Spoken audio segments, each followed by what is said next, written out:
नमस्कार, SPT news में आपका स्वागत है। पेश है 4 अप्रैल सोमवार दोपहर 3:15 बजे राजस्थान जोधपुर बीकानेर की बड़ी खबरें। बढ़ती महंगाई के खिलाफ कांग्रेस के महंगाई मुक्त भारत अभियान का दूसरा चरण सोमवार से शुरू हुआ। इस दौरान सीकर शहर में कांग्रेस कार्यकर्ताओं ने डाक बंगले से कलेक्ट्रेट तक रैली निकाली। वक्फ बोर्ड के अध्यक्ष खानुका बुधवाली की अगुवाई में इस दौरान कार्यकर्ताओं ने सिर पर सिलेंडर रखकर उसकी बढ़ती दर के बोझ को प्रदर्शित किया। काफी देर प्रदर्शन के बाद सरकार के नाम कलेक्टर को ज्ञापन भी सौंपा गया। इस दौरान धर्मेंद्र गठाला, अब्दुल रज्जाक पवार, रविकांत तिवारी सहित काफी संख्या में कार्यकर्ता मौजूद रहे। राजस्थान में भले ही 3 साल के बाद भी मुख्यमंत्री अशोक गहलोत एंटी इनकम्बेंसी नहीं होने का दावा करते हों, लेकिन वे जमीनी सच्चाई जानना चाह रहे हैं। यही वजह है कि उन्होंने पार्टी के जिलाध्यक्षों, ब्लॉक अध्यक्षों और प्रदेश पदाधिकारियों को गांव घूमने का टास्क दिया। सीएम चाहते हैं कि फ्लैगशिप योजनाओं और बजट घोषणाओं को लेकर जनता में रुझान और सरकार के कामकाज और मंत्री विधायकों की कार्यशैली का फीडबैक उन्हें सीधा मिले। जयपुर में एसएमएस अस्पताल के आईपीडी टावर का शिलान्यास कल होगा। सवाई मानसिंह अस्पताल में बनने वाले 24 मंजिला इस टावर का शिलान्यास मुख्यमंत्री अशोक गहलोत करेंगे। मंगलवार को होने वाले इस शिलान्यास समारोह के दौरान मेडिफेस्ट कार्यक्रम का आयोजन भी किया जाएगा। इस 2 दिवसीय मेडिकल फेस्टिवल में देश के जाने माने चिकित्सक शामिल होंगे। इस दौरान आयोजित सेमिनार में विभिन्न बीमारियों और उनके इलाज को लेकर चर्चा की जाएगी। राजस्थान विधानसभा का गौरवशाली इतिहास रहा है, लेकिन इसके साथ कई रोचक किस्से और मिथक भी जुड़े रहे हैं। विधानसभा के नए भवन के साथ एक मिथक तो यह भी है कि इस विधानसभा में कभी 200 विधायक एक साथ नहीं बैठे। इसी तरह एक पहलू यह भी है कि सदन में हमेशा एक न एक अविवादित सदस्य भी विधायक के रूप में बैठा है। मौजूदा 15वीं विधानसभा में अविवाहित विधायकों की संख्या 5 तक पहुंच गई है। जयपुर पेट्रोलियम पदार्थों की कीमतें लगातार बढ़ने के विरोध में मुख्यमंत्री अशोक गहलोत ने कांग्रेस कार्यकर्ताओं से सड़क पर उतरने की अपील की है। मुख्यमंत्री अशोक गहलोत ने आज ट्वीट करते हुए लिखा कि केंद्र सरकार की गलत आर्थिक नीतियों के कारण देश भर में बढ़ती महंगाई विकराल रूप ले रही है। इसके विरोध में पार्टी 7 अप्रैल को जयपुर में विरोध प्रदर्शन करेगी। उन्होंने कहा है कि यदि जनता अब भी नहीं जागी तो उन्हें खामियाजा भुगतना पड़ेगा। दौसा की चिकित्सक डॉक्टर अर्चना शर्मा के प्रकरण को लेकर डॉक्टर्स का आंदोलन आज 8वें दिन भी जारी रहा। निजी अस्पताल आज संपूर्ण बंद रहेंगे। यहां पर ना तो ओपीडी में मरीजों को देखा जा रहा है और ना ही भर्ती किया जा रहा है। हालात ये हैं कि इमरजेंसी होने पर भी भर्ती नहीं किया जा रहा है। वहीं सरकारी अस्पतालों व डिस्पेंसरियों में 2 घंटे का ओपीडी कार्य बहिष्कार जारी है।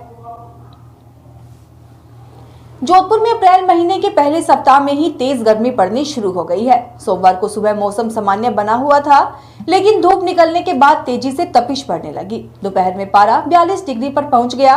तेज गर्मी के कारण शहर वासियों की हालत पस्त हो गई। लोगों को कूलर और एसी की जरूरत महसूस होने लगी।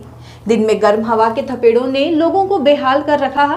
तेज गर्मी के कारण दोपहर में सड़कों पर ट्रैफिक भी कम नजर आया। इंग्लिश मीडियम स्कूलों के बढ़ते चलन को देखते हुए राज्य सरकार प्रदेश में गवर्नमेंट इंग्लिश मीडियम स्कूलों के दायरे में लगातार बढ़ोतरी कर रही है। इस साल 189 स्कूलों को Mahatma Gandhi English medium school बनाया गया है। अब अगले साल शहरी क्षेत्र के 1000 हिंदी मीडियम स्कूलों को इंग्लिश मीडियम में कन्वर्ट करने की तैयारी शुरू हो गई है, जिसके लिए बाकायदा जिलेवार टारगेट भी तय किए गए हैं। वहीं दूसरी ओर बच्चों को इंग्लिश मीडियम में पढ़ाने के लिए राज्य सरकार को इंग्लिश में ट्रेन टीचर ही नहीं मिल रहे हैं। जोधपुर जिले के फलोदी पुलिस ने एक वृद्ध को लूटने की घटना का पर्दाफाश करते हुए आरोपी को गिरफ्तार किया है।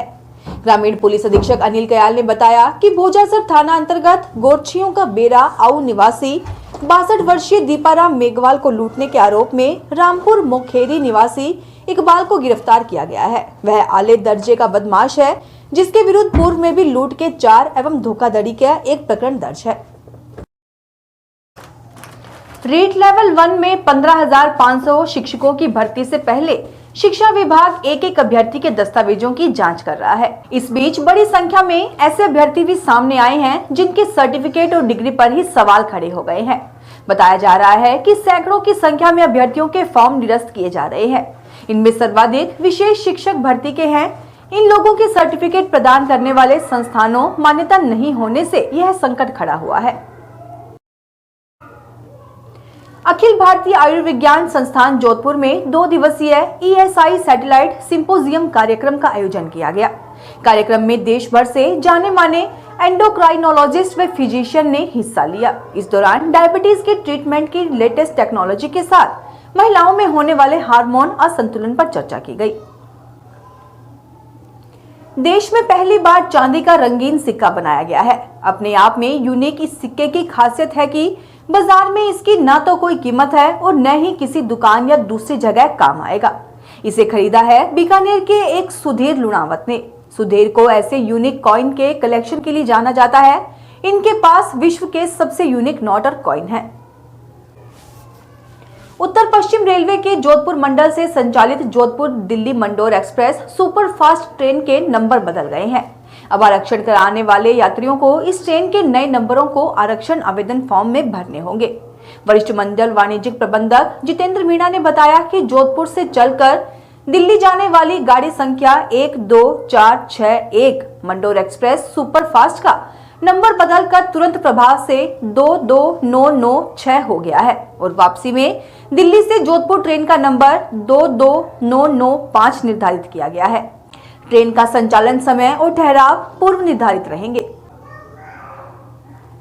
मैं छो एक गवरल गौरी सुसरो जी रो जमाई कमर रो कंदोलो भंवर जी ढीलो ढीलो लागे। यह गीत गणगौर के हैं जिसे महिलाएं नहीं पुरुष गाते हैं। बीकानेर में यह परंपरा सदियों से चली आ रही है। धुलंडी के दिन रंग खेलकर घर जाते समय पुरुष गणगौर के गीत गाकर देवी शक्ति की आराधना करते हैं। वे गीतों के माध्यम से कहते हैं कि होलाष्टक के 10 दिनों में यदि उनसे कोई गलती हुई तो माफ कर देना माँ। गीतों का सिलसिला 16 दिन तक चलता है। तेज गर्मी के चलते जहां नींबू की मांग में इजाफा हुआ है, वहीं इसकी कीमतें अब सुन लोगों का पसीना छोड़ रहा है। जयपुर के मुहाना फल सब्जी टर्मिनल में नींबू की थोक कीमतें 250 रुपए प्रति किलो तक पहुंच गई हैं। यह इस सीजन की सबसे अधिक कीमत है। अप्रैल महीने में ही नींबू के थोक भाव 50 रुपए प्रति किलो तक बढ़ गए हैं। प्रदेश में पैदा होने वाला नींबू का आकार अभी छोटा है। श्रीहरिकोटा और मद्रास से नींबू की अधिकतर सप्लाई हो रही है, जो कि फिलहाल महंगा आ रहा है। व्यापारियों का मानना है कि अब 15 अप्रैल के बाद भावों में कुछ गिरावट आ सकती है। फिलहाल इस बुलेटिन में इतना ही। फिर हाजिर होंगे और बड़ी खबरों के साथ। एसबीटी न्यूज के और भी वीडियोस को देखने के लिए हमारे चैनल को सब्सक्राइब करें और नोटिफिकेशन पाने के लिए बेल आइकन को प्रेस करें।